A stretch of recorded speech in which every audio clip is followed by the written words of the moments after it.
people. Sorry for coming so late again. But I'm working on this powerful, I'm working on this. So I'm getting hand of it. So the topic today is, who is God? So we'll wait for about a few minutes and then we're going to start on the topic of who is God. Who is God? Please share the video. Let them know that the truth of Christ is life. The truth of Christ is life. And the topic today is, who is God? So in the meantime, I'm just going to be worshiping God. There's this one, hello, man of God, Evangelist Danny. How are you, sir? We miss you. I'm sure I miss you. We miss each other, yeah? It is well, brother. Please keep safe, yeah?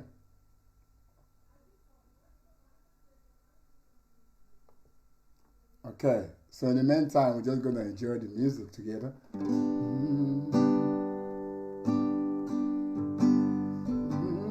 So this song is written from Psalm 63, and the Lord gave it to me some years ago.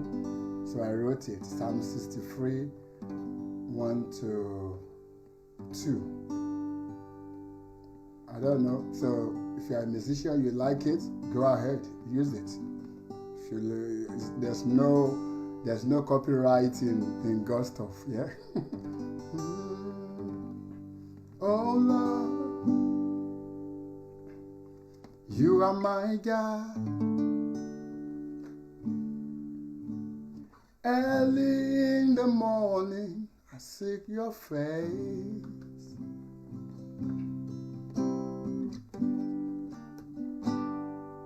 Oh Lord, you are my God. Early in the morning, I seek your face. My soul thirsts for you, and my flesh long after you. Oh Lord, you are my God.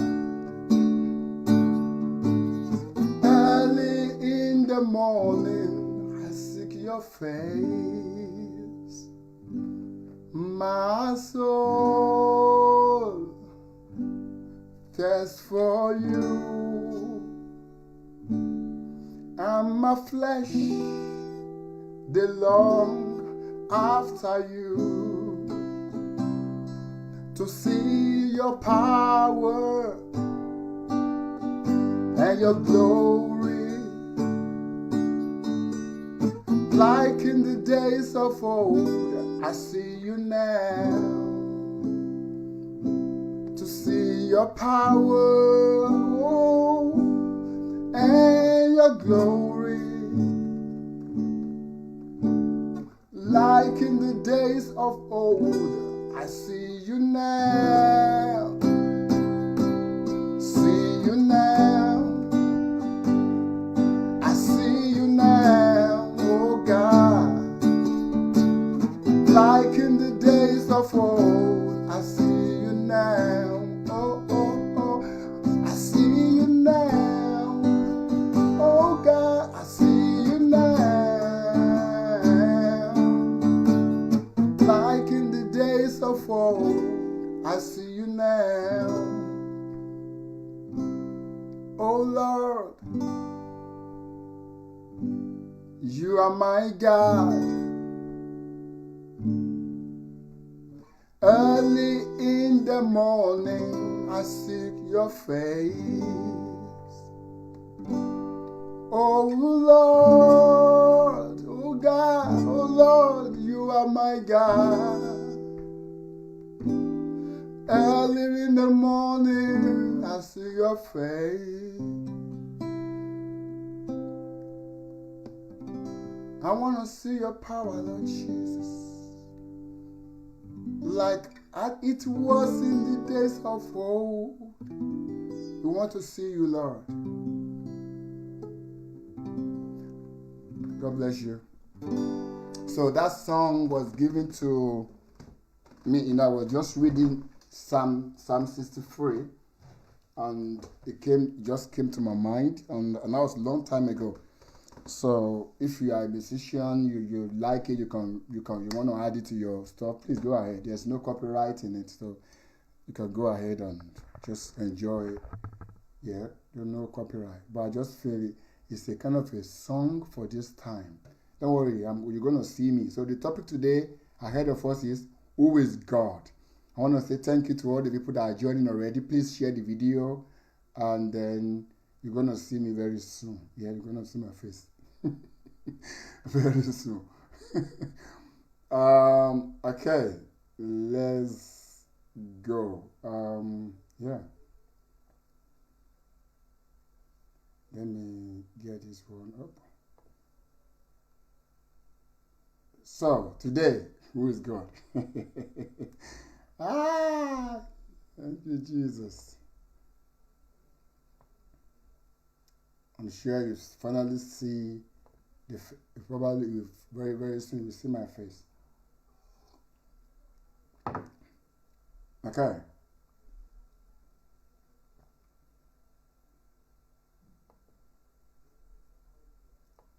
So please share the video. We're gonna go straight into it. Yeah, straight into this.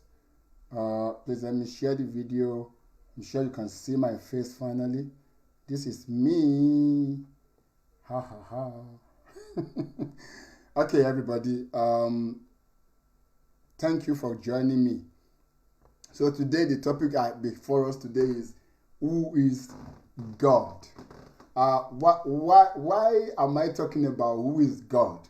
It's very important because most especially in this current situation of COVID-19, yeah, COVID-19 has come to expose our backside. Yeah, I'm not talking about non-believer. I'm talking about we Christians, right? We know we have told people about, all these things we've learned, or maybe we've heard people talk about, but majority of the things that we've really learned, it's not that they're not our own revelation. It's not because God spoke to us about it or we know. These are the things that, God of my pastor, or God of this ministry, or God of this church, or God of this person. Yeah, but then this particular situation we are now has come to expose our backside, if you know what I mean. All the things that we've been talking about, all these things, this is the real thing now. It's becoming real. And another thing we need to find out who is God is that, because I've seen so many people have been praying, many have been having night vigil, many have been praying, they've been fasting, but still yet the coronavirus is not going. I've heard so many people have said that they send coronavirus back into hell. Go back to hell. Still yet the coronavirus is still killing more people. Yeah? So, and this is not just because, I'm not making it because it's funny. It's just like, we need to just, I believe whenever something like this happens, we're supposed to sit down and relax and reflect. Maybe there's a place, maybe we got something wrong. You know what I'm saying? Maybe we got something wrong. And I think that's where we need to sit down and think about what we might have got wrong. You feel me, right? Now, first of all, before we go on, I'm going to talk about my previous video. So there was a video I talked about discipleship, right?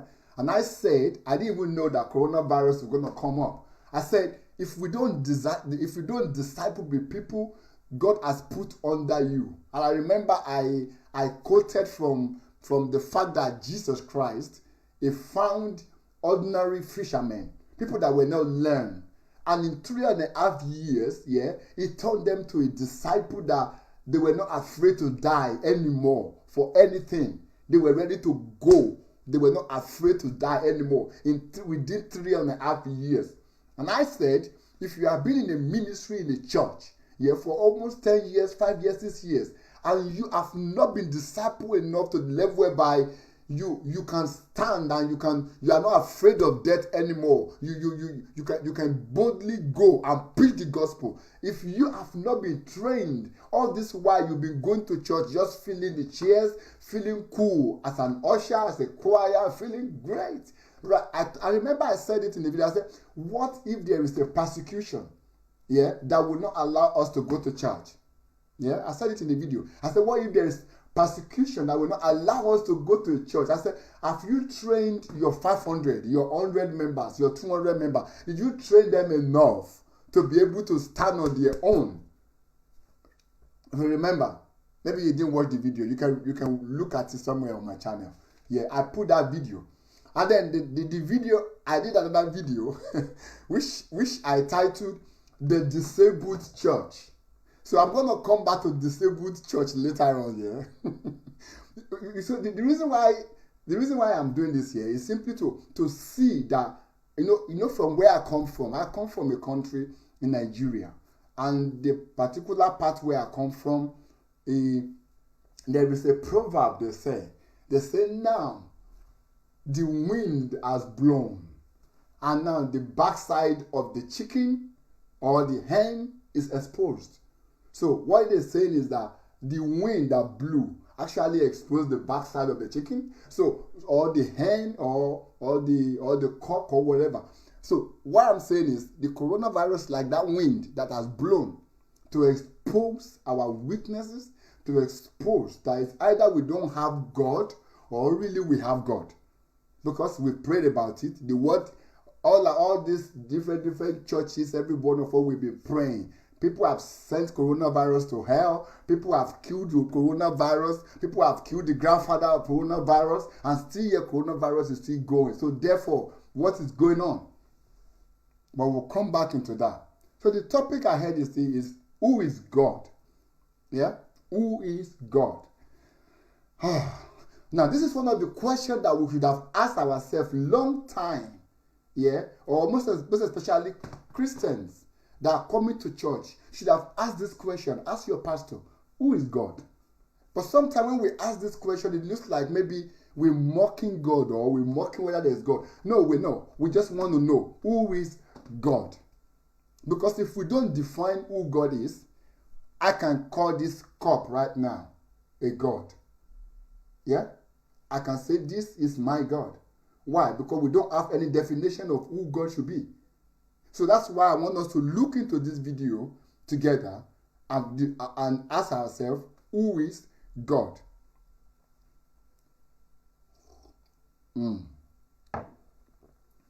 So, the reason why many people will ask this question of who is God here, number one, they ask the question because they've never heard about who God is. And the second reason why they ask this question, maybe because they had expectations, and because their expectations were not met. So, for example, in this coronavirus now, we expect to just speak once, and coronavirus will just disappear. But then it's not been happening. So people could ask, but these Christians are praying. How come the coronavirus is still killing? Who is God? Then finally, there are some people that they don't care about who is God at all. They just follow the crowd. This is why I was born into. Who am I to ask questions? And when we don't ask questions, we don't get the right answer. So let me quickly go. When you look at the disciples of Jesus Christ, the fishermen, one of the things they did here, they were learning from Jesus. And the best way to learn from anybody is when you ask them questions. So they ask questions. They got more information from the Lord Jesus Christ because of the question they ask. So before we can really define who is God, there are some fundamental things that we need to agree on. Before we can define who is God, there are some fundamental things that we need to address. We need to agree on. Because we need to have a way to measure who can be God. Otherwise, anybody can just create anything from anywhere. I grew up in a family whereby we have different God. Yeah? We have different gods that we worship. Yeah? And I'm sure many of us as well, many of you, you've come from a places whereby we have different. Why? Because there are no way to define who should be God. Yeah? So we're going to look at this today. Who is God? So first of all, let's go and look at the dictionary, the meaning of God. Yeah? So number one. This is the dictionary, right? Definition of God. It said in Christianity and other monotheistic religions, yeah, it said the creator. So we need a God. Yeah, so you can write it down if you want to. We're going to look into it together. A God must be what? Number one, it must be a creator. Yeah, because if we don't define this, then and this video I'm doing, I'm not just doing it for Christians. It's a video that I'm doing. That I believe is gonna help the Muslim brothers and it's gonna help the Hindu people. Yeah, because if we can define who God is, yeah, there's no point of bowing down to so many things. Then we can mark the list. We can check the list. We can say, oh, this one does not fit God. This one does not fit God. This one does not fit God. You know what I'm saying? So, God must be a creator. He must be a ruler of the universe. That is God. If we say there is someone that is God, yeah, he must be a creator. He must be the ruler of the universe. Yeah, he must be the source of all moral authority. Do you get that? It must be a supreme being. So now remember, we have 4 definitions now. So when we're going to talk about who is God, number 1, God must be a creator. 2, God must be the ruler of the universe. 3, God must be the source of all moral authority. Yeah, and God must be a supreme being. Do you understand that? That's just my own thing, yeah?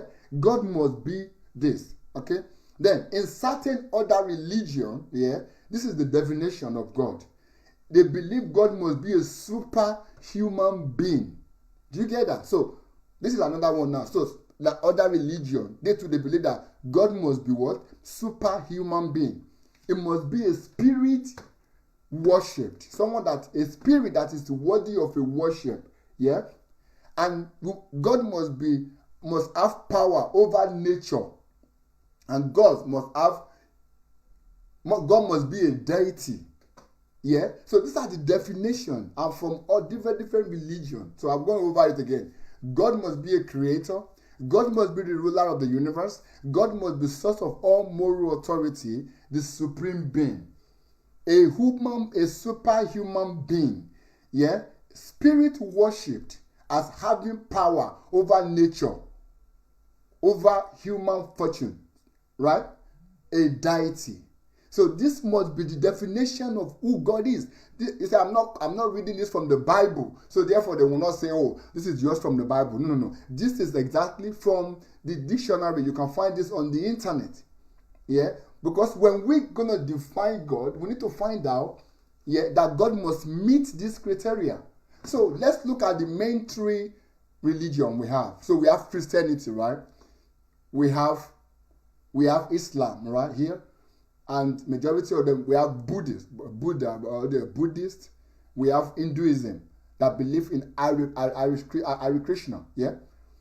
So when we look at the definition of these 3 gods, so when you go to a temple of Hindu temple, yeah, remember we said that God must be creator, 1, and God must be superhuman being. So what does that mean? That means that whatever human being can do, God should be able to do it. And then that he can do more superior. You know what I mean? So, for example now, if I can see now, God should be able to see, and then God should be able to even see better than me, because he's super. You know what I'm saying? So if we can walk, yeah. So God should be able to walk, yeah. We can fly. God should be able to at least walk like us, and then not just walk. He should be able to fly and disappear. Why? Because he's super. Yeah. So if God cannot do these things, then we cannot say He's God. So if we go to a temple and we go into that temple of Hindu, yeah, all this Gadarana temple. So we see this big image they put there, yeah, and we can look at our list of who God should be, yeah.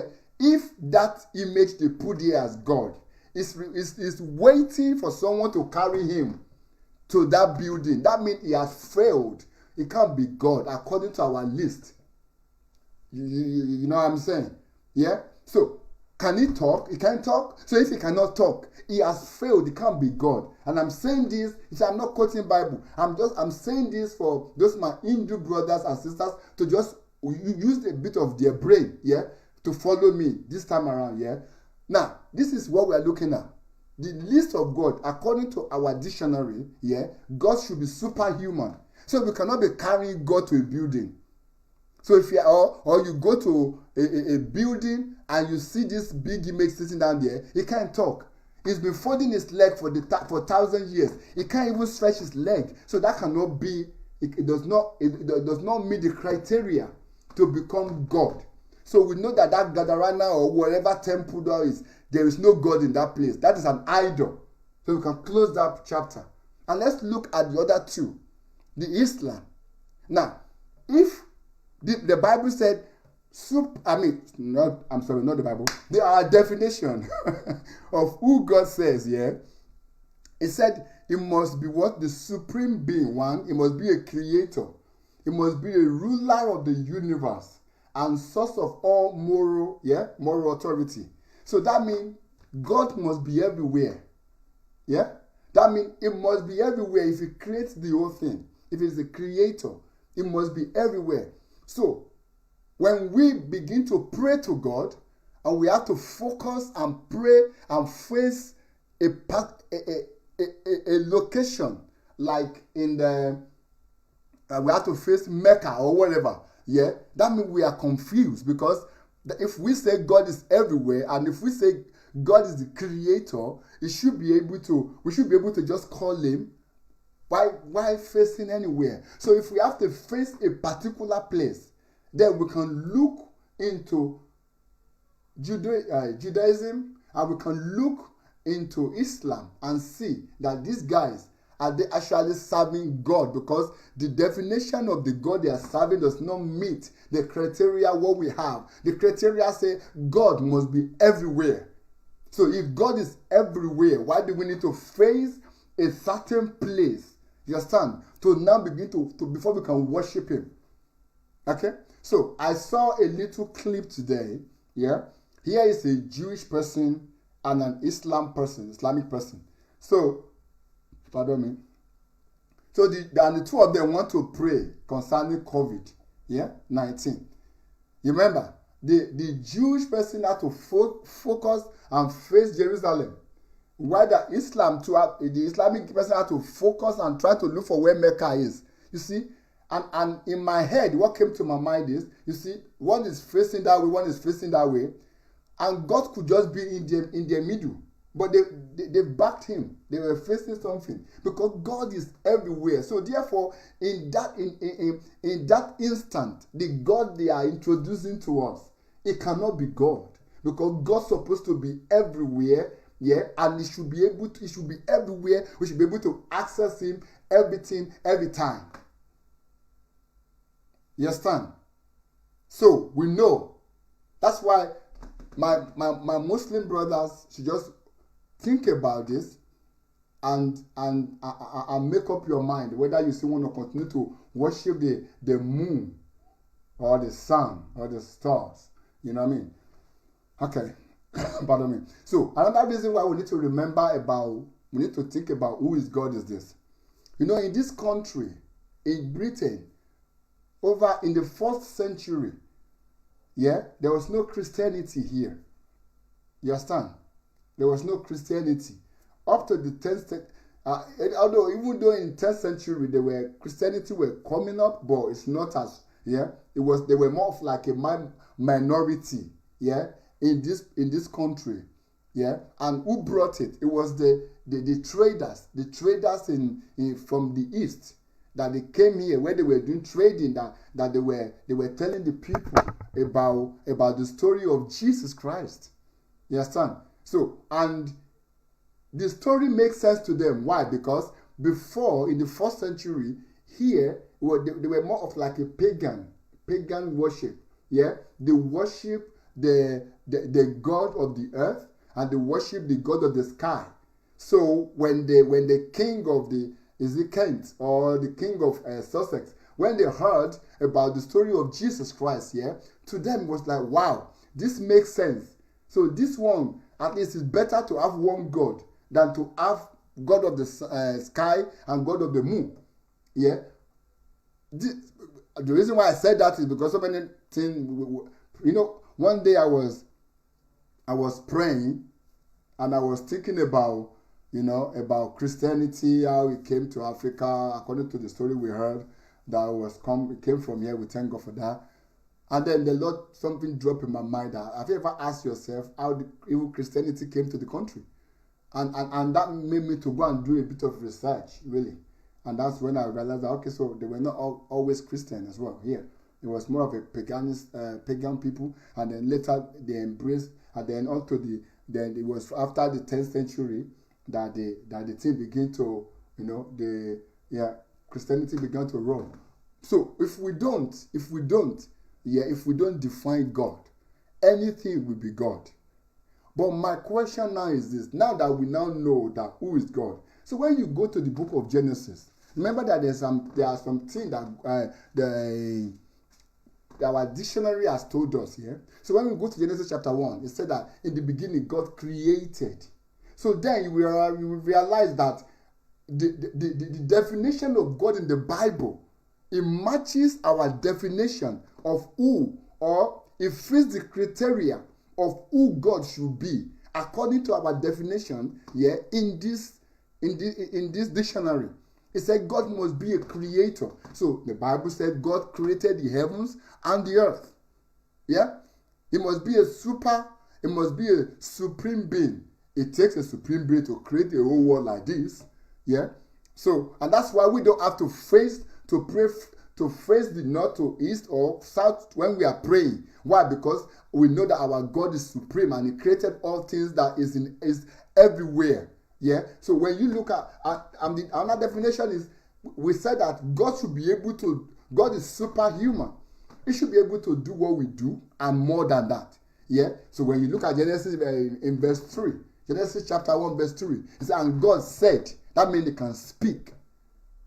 You understand? That means He can speak. So because He can speak, yeah, it fits the definition of who God is, right? He can speak. And then if you look at, let me just bring this scripture so that we can look at it together. Okay. And then when you look at verse 4, the verse 4 said, and God saw. So that means, for you to see, you need the eye. That means that God have eyes. So that means He can see. You understand? So therefore now you can see that everything we talk about our God, it must be a deity. Yeah, it's a deity. Yeah, it's a God that is worthy of our worship. We worship Him everywhere, anywhere, anytime, and that is our God. So we can see that the God of the Bible here is actually the one that we think or that we know that is God. Why? Because it matches our definition, right? It can talk, it can speak. Yeah, it can walk, it can fly, it can even, when you read so many things, you can see it made the firmament, it made the big light, it made the small light. That is the definition of who God is, right? And the one important thing about God is God should be able to hear, because I can hear. So therefore, God can hear. If God does not hear, then we need to sit down and find out, is that God alive or is dead? You understand? So let's go back to coronavirus now. We have been praying, and we know that one of the criteria of God is to answer. So God is not answering our prayer at the moment concerning COVID-19. And I know that there are some spiritual people that they're going to come and tell me that, oh, God is answering. It's just that in His own time. The time is not perfect. The time is not right. Cool. I believe your theology. Yeah. But at the moment, I've listened to so many great men of God of this time, right? Many of them, I've heard them say that coronavirus, go to hell. Coronavirus, live now. And coronavirus is not living. Yeah? Good. So, how come God is not answering our prayer, our cry concerning coronavirus right now? Is God deaf? Is He deaf? Is He dead? No. I will tell you why. You know, the last video I did, I talked about disabled church. Yeah? So when you look at the Bible, yeah, God gave all of us, all these children, access to Him, right? But then there are some people that He gave them a special one. And those are the people they call the prophet. Yeah. Anytime God is not happy with a nation, anytime God is not happy with a kingdom or even a king in the Bible, yeah, it may be quiet from everybody. The only people that He will not be quiet to are those prophets. I will tell you, yeah, of course. I mean, when you look at the life of David, King David in the Bible, he was a man after God's heart. He was a man that loved to praise. But one day, he murdered somebody and God was not happy with him. And he stopped hearing from God. You know what God did? God sent a prophet called Nathan. So even God was upset with one, but another man was able to come and tell the mind of God. Yeah? I'll tell you another one. There's a king called King Saul. God was the one that anointed him to be king. So you see, when the king Saul sinned against God, when he rebelled against God, God went quiet. He didn't hear God anymore. And then in the process of God not speaking to him, God was speaking to a prophet. And the prophet Samuel came to come and tell him what God is saying. And this is track record. You can track it from generation. Genesis all the way. We are able to Revelation. Among the disciples of Christ, John the Beloved was the one that is more like a prophet among them. How do you know? When the people could not get any information from Jesus, they will ask him, you go, ask. Why? Because the prophet, they know how to get information. And God is always ready to show them information. Why? Because it is not a gift. It's not because they lay hands and someone anointed your head to become a prophet. In fact, let me tell you, when you see someone they call the prophet, proper one here, they call the eyes of the God. Yeah. You see, I came from Nigeria, yeah. From the side we came from, the traditionalists, whenever there is a confusion in the country, guess whom they're going to call? They will not call for the king. They will not call for the chiefs, but they will call for the Ifa priest, who is the eye of the God. Yeah. And this Ifa priest will come and he will put the Ifa down. He will tell them, this is what their God is saying. This is what they've done. And he will give them the solution. Yeah. Even in the Old Testament, when you look at the life of Nebuchadnezzar, yeah, Nebuchadnezzar, when he had a dream, and he doesn't even know, who did he call? He called the magicians. He called the wise men, and none of them. He was disappointed. They were going to kill them. How can you be? This is your job. You cannot tell me why I needed to know. Until Daniel, another prophet, was able to deliver. Listen, in this age, in this time, right? I said it in my last video, the disabled church. The reason why we are disabled is simple. Because we have turned the order of things, we've turned it around. Yeah? That's why God, put your house in order. We need to put it back in order. For prophets who are supposed to be standing. You see, in those days, we don't even see prophets say they want to go and pastor a church. Because prophets, they focus all their everything is because they have been made to become the eyes of the gods. They are the ears of the God to deliver what God is doing. But right now, do you see that the wind has blown, our nyash has, our backside has been exposed. Why? Because we have messed the whole thing up. We have messed it up. When the prophet are supposed to be waiting and hearing the voice, what God is saying at this time around, he too is busy, is pastoring the church. So he's focusing on members. He's focusing on prophesying for a simple person, calling somebody out. Oh, yesterday you ate pounded yam and chicken. That's what they are. That's what we are all doing now. None of them is actually waiting to say, guys, I was waiting on the Lord, and the Lord spoke to me there will be coronavirus, but don't worry, this coronavirus will only last for 4 months or 3 months or whatever. At the moment, we don't know. Everybody just guessing. So you go online, you see this one is just praying. This one saying it will soon go. And you can just imagine the whole world looking at us and laughing at us right now. This is the time. This is supposed to lead to a revival.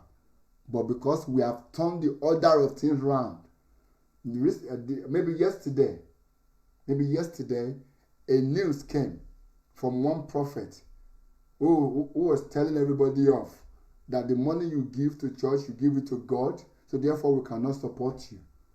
But I looked at him. He's going to call himself a pastor.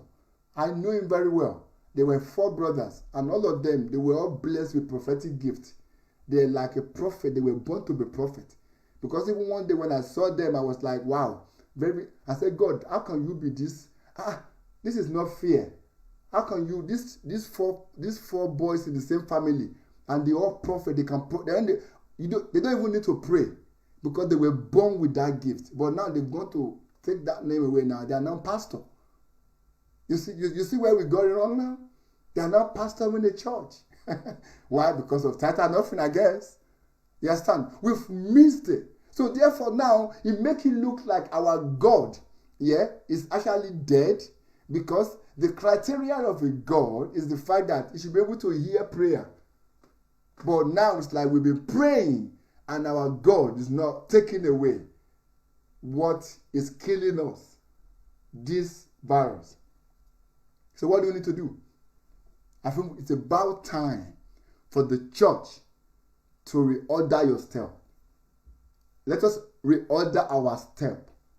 If you are a prophet, drop the church thing alone. Tell them to go and go to another ministry. Trust God. If you are a prophet, trust God and stay in him so that he can reveal the truth to you. Not that prophets will come out and tell us that, oh, the end is not come.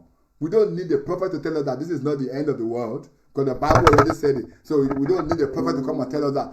Listen, prophet, you tell us what we need to hear. We want to hear about what God is saying at this hour. This is your job. And you may be telling me, oh, but in the New Testament, let me tell you, when you read the Bible very well, when Apostle Paul went to go and visit Evangelist Philip, so when he was there, they were just having fellowship, and then suddenly a prophet shows up. His name was Prophet Agabus. Agabus had the correct let me say, I don't know, I'm trying to do for it. But I mean, he had a clean record of prophesying about things that we know is a man of God. So Agabus, he was the one that prophesied famine that was going to come into the land years before. And it happened. And he told them that the famine will be for maybe 7 years or whatever. And it was exactly that. So when Agabus came into the house of Philip, he met Apostle Paul there. And he prophesied to him that don't go to where you are going. You understand? What I'm saying is that the office of a prophet is not to pastor. Yeah? We have messed it up. Apostle, evangelist, pastoring the church. You see how we have messed the whole thing? And then the pastors too. And the teachers. They too, they are pastoring, which is good. That's their own job, to shepherd the people. But you too, try to embrace the prophets. Try to embrace them. You see, the reason why I will soon finish. Yeah. The reason why in the traditionalists here, like in all those kingship, whatever, anytime they want to get some direction from the gods, yeah, they always call the Ifa priest, yeah, the eyes of the eye of the god. And the reason why the man is always there is because the king look after him as well. The king knows that in this money he has a family. Listen, if all these things are going to go back into order, pastors have to stop to be selfish. Yeah? You need to understand that the prophets, they have family. The evangelists, they have family. You too. Yeah? You're not the only one that can be enjoying. And thank God that it's your ministry. You're the one that started it. But you can make sure that you put all these people as well. Bless them. Or let them be under the church, being paid salary, so that they can focus in whatever they are doing. That's why the prophet is becoming a pastor now, because you pastors, you will not appreciate them. So they have to go and start their own ministry. And evangelists to be starting a ministry. We have messed this up. And that's why you see our nyash is open. Can you see that all the things we'll be preaching, God power, all power, that nothing is happening right now. Coronavirus is not leaving us, it's not answering us. Do you see our weaknesses? Do you see that it's not that there's no God or we have failed God?